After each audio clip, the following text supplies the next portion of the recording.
Hey everybody, Dankest Dad here, and today we're going to have a bit of a longer video for you. I got the opportunity to chat with one of the designers for Wildhearts, certain Randy, who's become a good friend of mine over the past couple weeks. We've been playing a lot of games, trying out the starter decks for this new game, and I can say I've had a blast. You've seen some of the reveals on my channel in the past. You might have played against me in the Discord server, and well, if you haven't already, hopefully we get a chance to play soon in the coming weeks. So, Randy, how are you doing tonight? I'm doing good, thanks.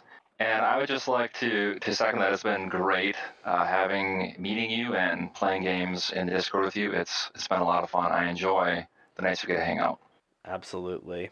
So, today we are going to be talking about the next style in Wild Hearts to get a bit of a deeper dive. Randy had a chat with Jade Johnny last week about Might, and you can check out that video on Jade Johnny's channel, but here we're not going to be talking about Might. We're going to be going in a bit of a different direction, and word on the street is we're going to be talking about my favorite style so far, tactics.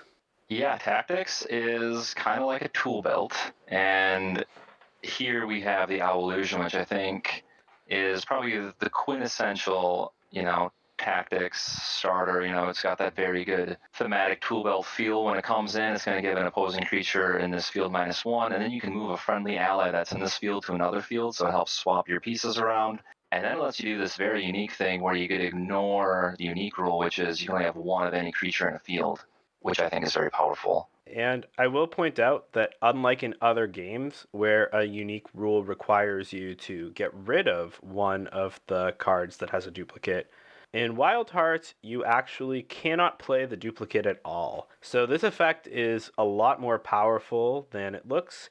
If you have debut effects, which happen when you play or deploy a creature, then those effects can come down a second time without the first creature being interacted with. And as it turns out, that is really powerful in this game. Another piece about Allusion that I want to say is that it's emblematic of a lot of the main themes of tactics. So the first is the bit of flexible effects. So, tactics is the ultimate for trying to find the perfect card for your situation. And even though these effects on Allusion may look straightforward, they actually have lots and lots of different use cases. So, the -1 power effect, for example, often can be used to prevent snowballing stat growth. So, if you've seen the Infernander familiar before, that creature will be gaining stats whenever it enters a field that it's winning. And Allusion says, no, you don't, and keeps it near its base power total of 4. You also can use that -1 to get rid of block, which lets the other interaction in tactics do its thing and control the board for you. So, even though it only has 3 power, I really love Allusion, and it has a huge, huge impact on the game. I agree. Yeah, it's become one of my favorite familiars. Yeah, so well, there are some other themes to tactics that are not on the Owl illusion. We can talk a bit about them before we move on. So, one thing I do like about tactics is you get to play lots and lots of cards, and while it's not the only style that does this, at least in the starter decks, it does feel like if you want to have more options than anything else, tactics is the style for you. Am I right on that, Randy? Yes. Yes, tactics is going to have a little bit of everything to some extent, where we wanted it to feel, it has the lowest printed power of any of these styles, but it makes up for it in the fact that it gives you this wide variety of choices. Absolutely. And before we get into some favorite cards, I do want to say that I like tactics best because it makes me feel like I am the one who is controlling the game and dictating the pace. Just because you have so many options, you can choose to play proactively and try to move your allies around, use your familiars to disrupt your opponent, and set the tone aggressively. Or you can take the reactive back foot, often with the same cards. And in a lot of other card games I play, you really need to commit to one of those two strategies in deck building. But in Wild Hearts, tactics lets you do it through gameplay and player expression, which is not common and something that really delights me. Another thing that we wanted tactics to be able to do to some extent is, as due to the fact that players will hopefully be building their decks kind of around their familiars. Some familiars will lend themselves to doing certain things. Like this Owl Illusion that we can see here is very good when paired with another familiar, as it gives you this tool belt kind of approach with it. But there's another familiar I'd like to share with you here Ooh. that is going to have a different feel. It's still going to feel a little bit like tactics, but you're going to be able to see how you could pair this with the Owl Illusion to do a mono tactics deck, and it would still be viable. Or you could pair it with anything else, and you're still going to get that tactics feel. All right, and this is the Trossum, our Cherry Blossom Treant. Why don't you give me your first thoughts on it? So, my first thought is reading this card. I always look at the flavor text first now.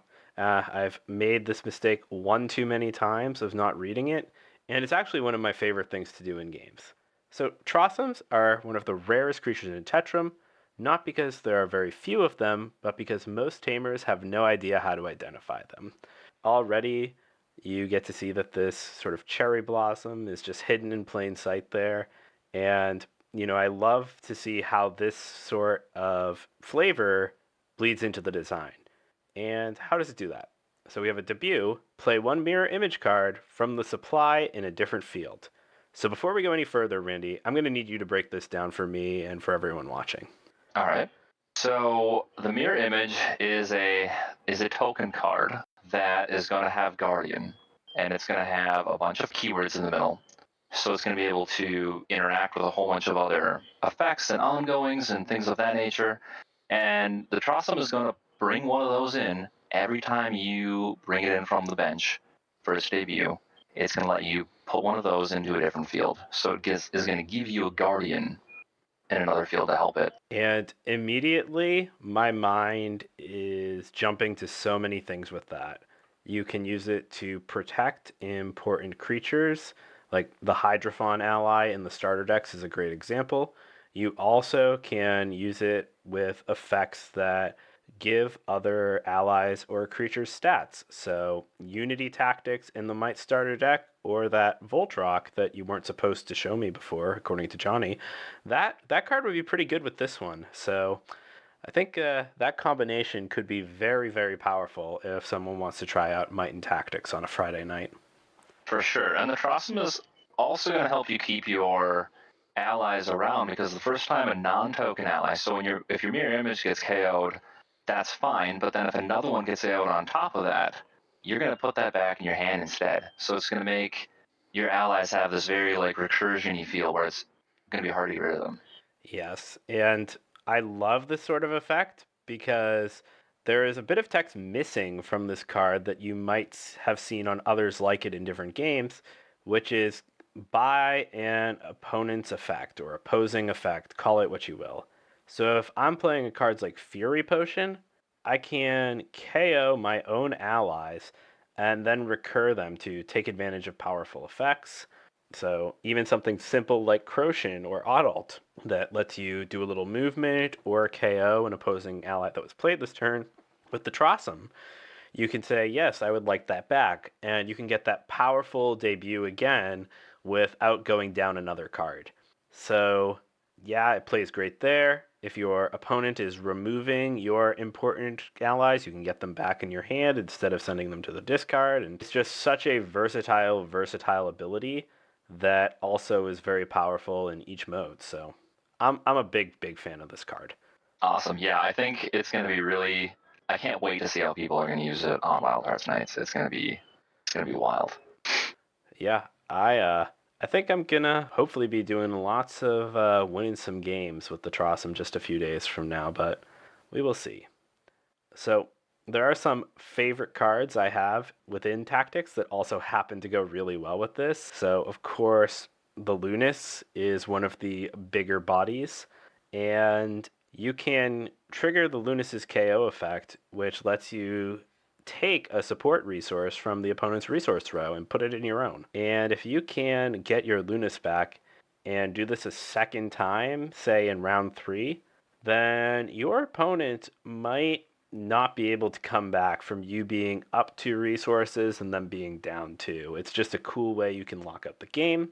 And then, as I mentioned before, the Croshin can just let you rack up those victory points or take opposing allies out of a field like the Crag, where allies that cost 2 or less can't be played, and you can make it an uphill battle for your opponent to stick anything there while you fight for the other fields. Just that theme of flexible effects just stays so true here, and I really, really like Trossum. It just sparks the imagination so much. For sure, yeah. And you can even be putting mirror images in the Craig. So that's one of those things, too, where if someone else is going to try to do that, you're going to force them to move your mirror images first. Definitely. And Randy, I'll assume that you have played with the Trossum a little bit at this point. Is there any starter deck safe interaction that you've had with it that you want to share? It just seems so cool. Well, I haven't actually really played with it in a starter deck scenario. Yes, it is a very, I'm going to use the word tanky familiar because it just feels like if you don't have a whole lot of movement or KO or some way to deal with the mirror images that he's dropping down all the time, you can get into some really sticky situations where your KO effect that you want for the big creatures can't be used. So you have to be very cognizant of multiple steps ahead when you're going with the Tross. Yes. So, Trossum, very cool. Randy and I could probably talk about this familiar all night and fill an hour, but for my sleep schedule's sake, we won't. And let's talk about some of these other cool tactics cards that we're going to get to see for the first time. For sure. Before we do that, I would like to pop up mirror image just so your viewers can get a full picture of exactly what the Trossum is dropping in other fields every time. Absolutely. Let's see it. All right. All right, and there it is. You can see this cute little mirror image that is so many things all at once. I do love that it has almost all of the subtypes. It's both tame and wild and magic, skill and token. And Mm-hmm. when it's KO'd, you banish it on top of Guardian. Just so much going on. And then, of course, the flavor text. The mirror image technique is often employed by creatures with magic and speed to protect themselves in the wild. We're certainly going to see lots and lots of things being protected, and maybe that's a hint. There might be some speed cards or some magic subtype creatures that play very well with mirror image, so keep an eye out for synergies once the game comes out in February. For sure. And there's also a pretty good synergy with the mirror image and another familiar that's in the starter deck that lets you seek based on the number of magic allies in the field, the Ferritune. Yeah, and that's pretty potent because if correct me if I'm wrong, if you deploy the Trossum first, you can immediately let that Ferritune seek 2 on turn 1, which is some big game. Yeah, absolutely. Let's talk about your favorite card, that you had mentioned before, the Lunos. There is but one moon, and well, the Lunos is a perfect representative of it. So this is one of those cards that embodies that modal nature of tactics. You get to choose 2 of the following. Draw 2 cards, gain +2 power, KO an opposing ally in this field, or gain block. And I will say, I think that the Lunos is a little bit overcosted for doing any 2 of those things fixed. So if you couldn't choose, it's a little weak. But because you can, it excels. Your opponent has a really big ally, that's too bad. It's gone. Your opponent has a small ally, Lunos is bigger than it. You're low on cards, draw 2, find the thing you need. Or you can just gain block and keep Lunos on the board to set up for something later. The way I like to use it best, though, is with Fury Potion's support. Lunos has KO, gain 1 support resource from an opponent as a resource. So I can play my Lunos, draw 2 cards, KO an ally, and then KO my own Lunos to get a resource back and take 1 away from my opponent, which for a net of 2 resources is not bad. And I even forgot the +2 power that my familiar gets off the exchange. So lots and lots of ways to use this card, though, and my advice would be not to tunnel into just one of them because any one of those options can be so good. For sure, that's one of the things with tactics is the fact that it lets you do everything, and if you do tunnel in, you're gonna probably have a bad time. Definitely. So that's the Lunas. So I do want to ask though, Randy, can we show them the best card in Tactics in the starter decks? Which card is that? That card would be one of my favorite. It's the Lucky Hat. For sure. Boom. And there it is. Few people have seen my Hearthstone videos or have played any Hearthstone yourself, you know what we say about zero cost cards. They are quite good, and the Lucky Hat is no exception. Turn forward, twisted back, the hat is lucky, there is no doubting that. Well, you don't need to be lucky if you have the hat, it will do whatever you need. So when you play it, you leave it in play. The next card you play from your hand costs one less. Then you discard the Lucky Hat. It also has support, draw a card. So if you play the Lucky Hat as a resource, it will draw you a card whenever you spend it to play a card. And if you exhaust Lucky Hat to play a card 4 times over the course of the game, it can draw you 4 cards. Or it can give you a discount, which in a short game like Wildhearts is massive. And no matter how you play this card, it is going to be one of the best engines for your deck. Yeah, I mean, one of my favorite uses for it is just a delay tactic. Because you play it, and then it goes back to the person. You've done nothing, all your resources are still untapped, and you force your opponent to commit to something when you're still just waiting. Yes, it's extremely cool, and there are very few sort of pseudo pass effects like this in Wild Hearts. It's not easy to pass the action back to your opponent without ending your own turn, and Lucky Hat lets you do that on top of all the other powerful things it does. It is, I think, the card that makes Tactics go, and with all of these flexible effects, Lucky Hat letting you fit 1 or 2 more into your turn is just so great. For sure, yeah, and also if you're lucky enough to draw it on turn one, being able to 3-drop on turn one is pretty wild. Yes, either a big Lunos to see more cards or a Ballast Whistle to maybe even get a Lunos is pretty incredible.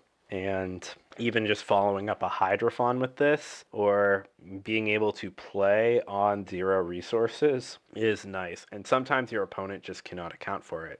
In a game that I played the other day, I played my 2-drop, my opponent played hers, and then suddenly Lucky Hat into an Ignition, into a strength training, just gave me so much tempo on no resources that I was just able to run away with the game because my opponent just was not able to see that I would be able to do that much without anything seemingly left. So enable some cool plays, big strings, and also can draw you cards if you're using discard effects like the ones in Ferocity. So very, very cool card. I love it. Randy, why don't you show us some of your favorites? What other cards do you like that we have not seen here so far?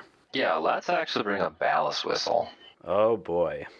All right, so speaking of Lucky Hat and a Ballast Whistle, I recently had a game where I was able to do that on turn one, and it pulled me 2 Lunoses. That was really fun. Maybe not so much for the opponent, but it put me massively ahead. And this card is just so.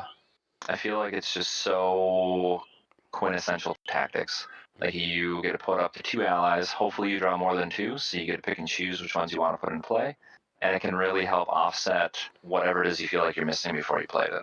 Absolutely. Part of my inner sicko wants just to be able to stack my deck so I have exactly what I want on top and be able to just throw it out there for only 3, maybe put down, 6 worth of allies consistently, and oof, that would be something. I love cards like this. If only there was a fair tune that helped you stack your deck. Whoa, Randy, please. Are you gonna give us some more information here? Does such a Ferrotoon exist? It might. There might be a magical little ferret that has a spell book that is in the starter deck. Mm, well, I guess we can stack the bottom and get all the way there. Now you're really bringing me back to Hearthstone. All right. Any other cards for us, Randy? Anything else you want to show off?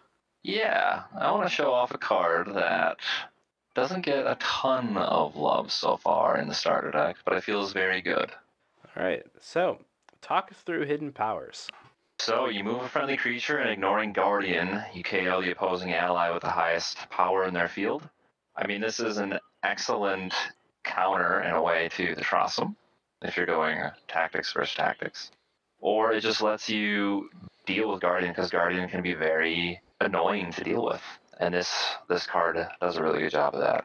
Absolutely. And Crochet and Terrachik are just so efficient, and if you let your guard down, hidden powers can both make a move and take something out. And this is one of my favorite ways to come back from having my Chrism or Infernander stuck in that field that gets judged out to inactivity.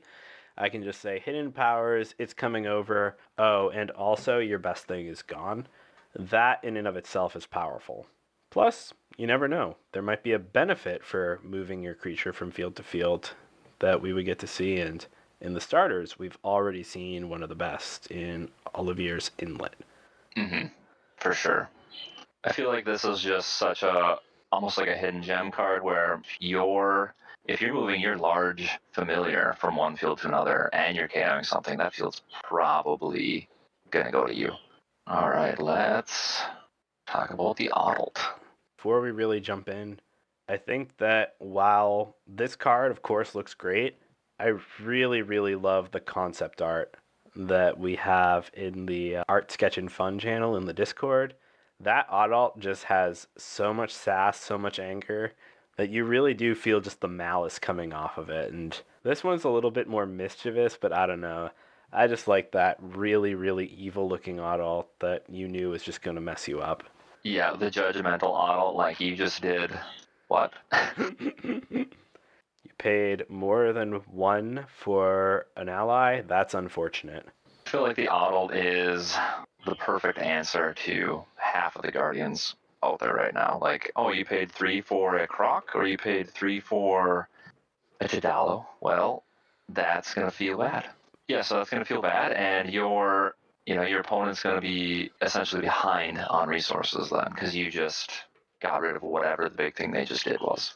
Definitely. And sometimes it can even net you a point, which is, insult to injury, because already if you are KOing something that they put effort into sticking to the board, you're already likely to swing that field. And even just within the starter decks, this can push those games just a little bit more out of reach for your opponent. And it's such a big swing for only one. Yeah, and it can prevent people like myself from playing certain cards. If I think you have an Audlt, or you should have an Audlt, and you haven't used it, I might not be playing my big 3-drop because I don't want it to get deleted. Definitely. And notably, the Adult does not need to be played in the field the thing was played. So cards like the Crag and the Pekera will not save you. The Adult will just go to another field and still take out your big play. Moral of the story, use Guardian. Hide your big stuff behind Crotians. Hide it behind Terrachik and hope that those large creatures don't have Guardian or that there is no way for them to get it so that they can get sniped by this little fella. For sure. All right, let's talk about Alistair's Guide, everybody's favorite support. Yes, and this one is a doozy. Everybody loves to talk about Alistar's Guide. You heard Johnny's thoughts on it last week, and my thoughts aren't much different. Moving an ally to an adjacent field, a tame ally, to give a friendly familiar +1 power is great. And notably, this is also pseudo removal, because while you often will want to move your own allies, if your opponent has a tame ally that is placed crucially, you can slide it on over to an inactive field, put it to one where contesting is not as important, and on top of that, still give +1, all for support. And getting this effect 4 times is pretty game breaking and is something that you're going to want to have answers to. Of course, the draw effect is no slouch either. Looking at your top 4 and picking 2 is absurdly strong with a 30 card deck. No matter how you shake it, Alistair's Guide is an all-star for tactics. Yes, that Seek 4 draw 2 has saved me in a number of games, especially since it's only one. Right, and you have so many efficient, inexpensive cards, like the Adult we just saw. For 2 resources, being able to grab Adult and another card if you don't have one handy, and then playing your Adult to KO an ally, that's huge. Just gives you more selection, more flexibility, and provides value to keep your plays going later. Really, really a workhorse staple. So we've seen some pretty great item cards. I want to show us a card that has some pretty good synergy with that, which is this one. We have the Allusion Psychic Owl. I saw a Parliament of Allusions. Or did I? So, they fly in a Parliament. Pretty cool plural. And it says, put a Tamer card from your discard into your hand. You may move a friendly creature of that card's style. KO. Give each opposing creature in this field -1 power. Allusion is pretty sweet. Lets you pick up a card from your discard and gives you a movement for your troubles. And it has a KO effect that is pretty relevant. Giving every creature in a field -1 power is huge. And it notably will not target, so you can just sneak right past that block and mess up some creatures. It's very, very nice. Right, yeah, it lets you nuke the field that it's in if it gets KO'd, which is always nice. And it lets it stick around a lot longer because most people don't want to do that. I know that we have 2 copies of the Allusion in the Tactics starter, and my favorite thing to do is pick up my lucky hat and get that discount back another time, which is just awesome. just just disgusting. Oh, cool. This is my Allusion that essentially only cost me 1, 3 power and a movement. Very, very nice. For sure. Yeah, hat recursion is a wonderful delaying tactic. Yes, absolutely.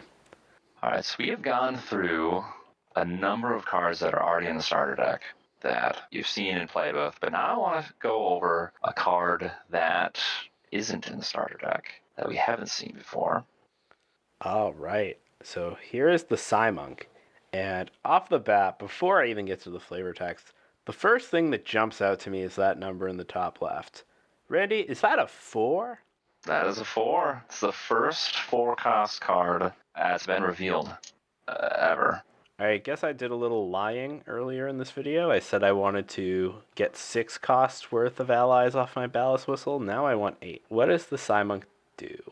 Nothing is more terrifying than a Psymonk controlling a few Ignition or Chrisms. Alright, so it does Mind Control. Debut. Play 2 random ally cards from an opponent's discard to any field. Give each ally played this way +2 power. Wow. That card is really good as long as your opponent has just a couple things in there. Even if they are the 2 weakest allies you can imagine, that still is such a huge board swing. Yeah, for sure. Although it pairs really nicely with the Adult and popping those big creatures and then dropping the Psymonk. Not only have you blown up their big things, now you're bringing them back and you're getting them and they're even more powerful. Absolutely. And I guess one other thing to think about with this card is that sometimes you may be a little unfortunate and hit the same ally twice. Unless, of course, you have the Allusion. And then you don't need to care about that. So that is a nice incentive to play the Psymonk alongside that familiar in your deck once Constructed comes around. For sure. I think the Owlusion has. I think a lot of the starters familiars are going to have an easy place in Constructed. We'll see them a lot, but I think the Owlusion, just with its utility, is going to have such a role for people for ease of use in building a deck and constructing it because you don't have to worry about the unique rule. Definitely, and it certainly adds consistency to a deck, and as a competitive card game player, that is music to my ears. All right, here is another new one. Surprise is a tamer card that costs 2. It's both a skill and an item, and it has speed. You choose a friendly familiar, and if that familiar is winning in their field, they gain +2 power, and you gain 2 VP. And if you're losing that field, they gain +3 power, and they may play a 1-cost card or less from their hand. So that is just going to either reinforce a win or help you recover a little bit to get that victory in that field. A little bit of that tool belt coming out. Definitely. And at least from what I have seen, being able to get victory points out of turn when you are not winning a field is just incredible. Personally feel like I would like to play this card when I'm winning. Right, and sometimes games are just that close. I recently had a game where if I won both fields, which was maybe doable, I would have won by one. And then I got Spark Willed and lost 2 BP, and I just lost the game right there. Yeah, and just like being able to manipulate that aspect of the game is not common in the starters. So it's perhaps why cards like Crocian stand out a little bit more to me, just because you can use them to accumulate advantage. And with some fields that we were playing with being as low as 3 victory points in scoring, you can essentially get half of a field or even more out of Reprieve just by playing it on a winning one. Absolutely huge card, and I definitely will see more of this in my decks when I get the chance to play with it. Awesome. All right. Looks like we have the Skyer, Flame Touch Mm. Skink. There are 2 problems with the Skyer. They are near impossible to find and catch, and when you do, then what? And seeing this Skink's flaming body, it's definitely not something you're going to be able to hold on to for long. It's got speed, and it says debut. In this field, shuffle up to 2 opposing ally cards into their owner's deck, or return an opposing familiar back to their owner's bench. Wow. So the Skyer is premium removal. That seems really great. Yeah, he is. Yeah, that's just that little bit extra removal on those allies going back into the deck. Like, you can't even recur that easily. So he is one of my favorite allies. Definitely. I also will point out as well that nowhere on this card does KO pop out. Those pesky KO effects don't work. Chrism will not reset. This actually is a way to send our big rocky boy back home to his bench. For sure. Which is pretty hard to do normally. So I think he's got a lot of value built into him. I think we'll see him a lot, especially against Chrism and stuff like that. Absolutely. I really want to do the Skyer into a judge's decree. That seems like a pretty gnarly way to take down a game in the final round. Yeah, for only and with Skyr having speed with only 5 resources, that's a pretty quick swing. Absolutely. And an illusion can take care of that block. It's all just built in. Ooh. For sure. Cards go together almost like someone intended it. Isn't that wild, Randy? Yes. Crazy. Who would do such a thing? I like to think that you designers just find all of these cards wandering in the void of your mind's eye, and you have no power whatsoever to make them do what they do. It's just the way it is. Yeah, if some of them may work that way, a lot of them is a lot of iterations to make sure they work just the way we want.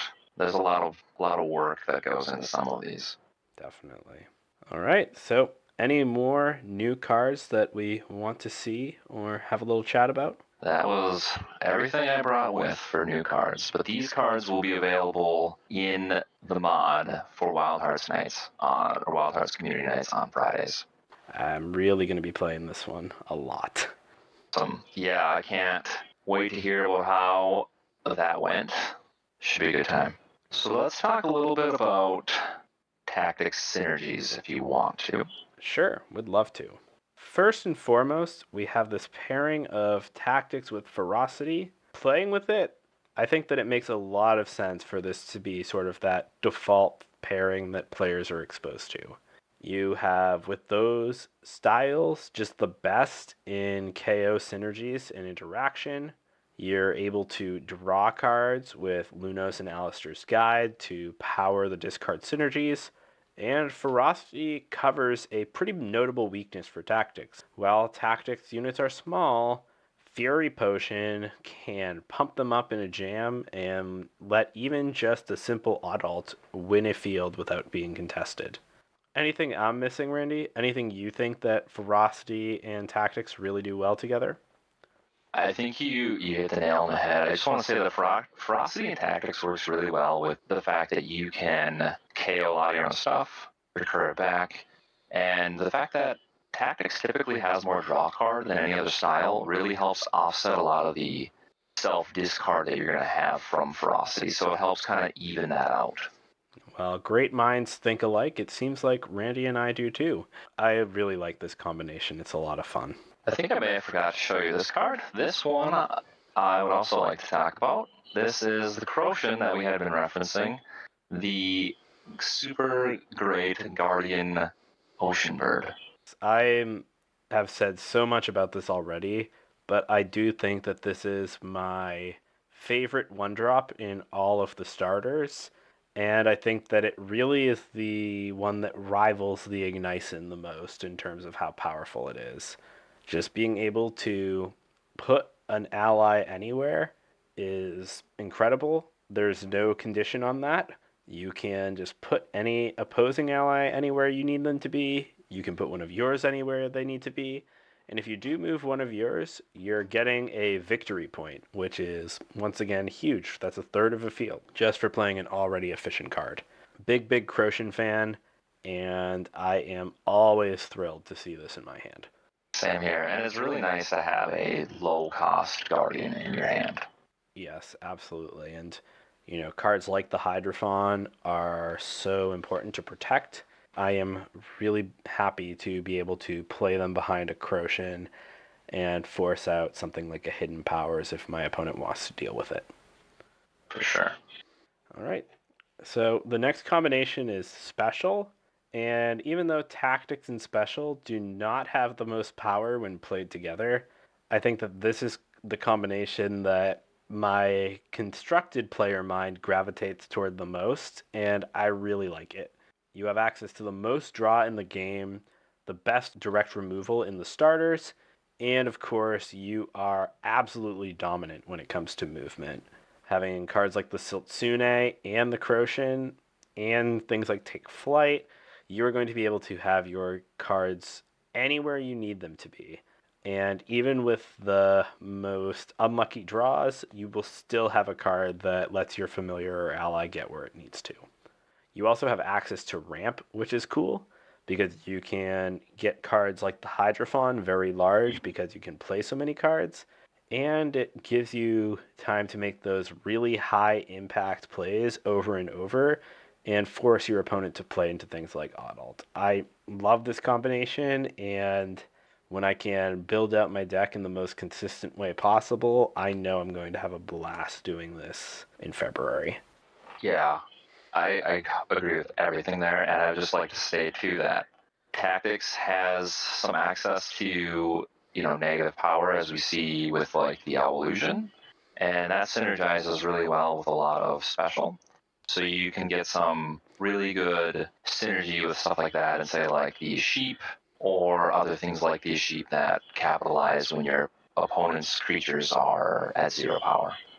At least in the Might special deck, I tend to have a tough time getting my double edged hit online just because getting that first minus power feels like such an uphill battle.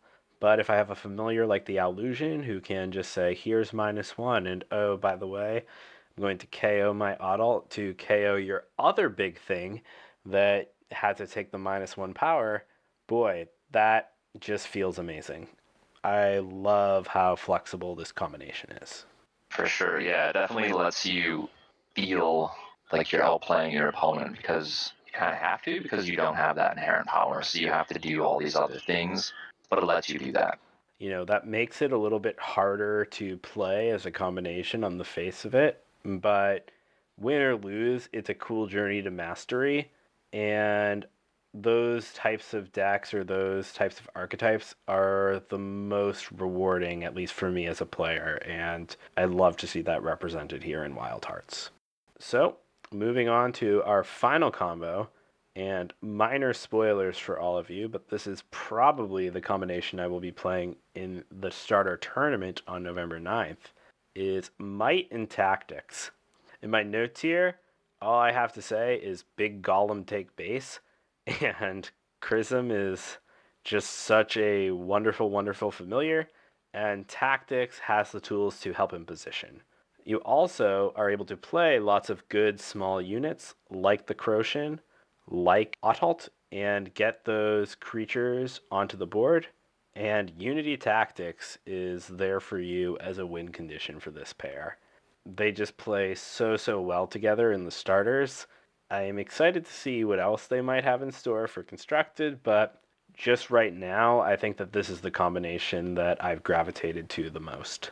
Yeah, I think it's a wonderful combination. It just has so much power, and then might has access to some movement with, like, say, Sylph Amulet as a support, but just being able to have all the movement you could ever want with Might is just such a great feeling. Definitely. And if you can put Chrism's power where it needs to be, you're going to win a lot of fields. And Alistair's Guide also, just being able to ramp that 8 even higher for such little effort is a wonderful payoff. Ignition along with that can help the Illusion or other potentially weaker tactics familiar get up to sort of power relevance in the late game. They just complement each other so nicely. For sure. For sure. I'll be interested to see if anyone uses Trossum and Chrism together on Community Night. That'll be a lot of fun. I'm sorry, Randy. I'm feeling sort of sick all of a sudden. That just sounds so so good. Once you get through the mirror image and Chrism's block, you might be able to do something to it. Maybe, if you're lucky. Yeah, if you're lucky. And then hopefully, they don't have a way to just bring the Chrism back. So Yeah. Well, redeploy it. that is going to be quite the combination. And, well, if you're playing me, you'll see it one way or another. That's for sure. There you go. All right. Well, this has been awesome going through everything, Randy. And I'm glad that you let me do this overview of tactics with you. I'll be honest, I don't think I could bring this much energy to another style. Tactics really is my favorite. Yeah, I'm looking forward to seeing what the future brings for it. Awesome. Yeah, I had a great time, and I was really glad to see your insights and thoughts on tactics, because I think you have a very analytical mind when it comes to, well, all the styles. But if you enjoy a style more, it's always easier to think about combos about that. Definitely. All right, and with that, thank you all for watching. Don't forget to join the Wildhearts Discord if you're interested in the game. I'll have a link below for you. Don't forget to check out my other videos, as well as Jade Johnny's last preview on Might, and to keep an eye out for Special and Ferocity as they come about in the next few weeks. And Randy, do you have any shout outs you'd like to make before we go off the air? Yeah, just that, we have a lot going on in the Wildhearts Discord this month. So you should really just stop by and check it out. We have a tournament upcoming, and we have an art contest that has started by the time this video will release. So just go ahead and check those out. This should be a lot of fun, and you can win some cool exclusive art for cards. Nice. Well, when he says you, he doesn't mean me for the art contest, because I can't draw or color to save my life. Just ask my mom or kindergarten teacher. But the rest of you, I like your odds. Definitely participate, and good luck. But once again, it's been a pleasure. Thank you, viewers. Thank you, Randy. And we'll see you next time.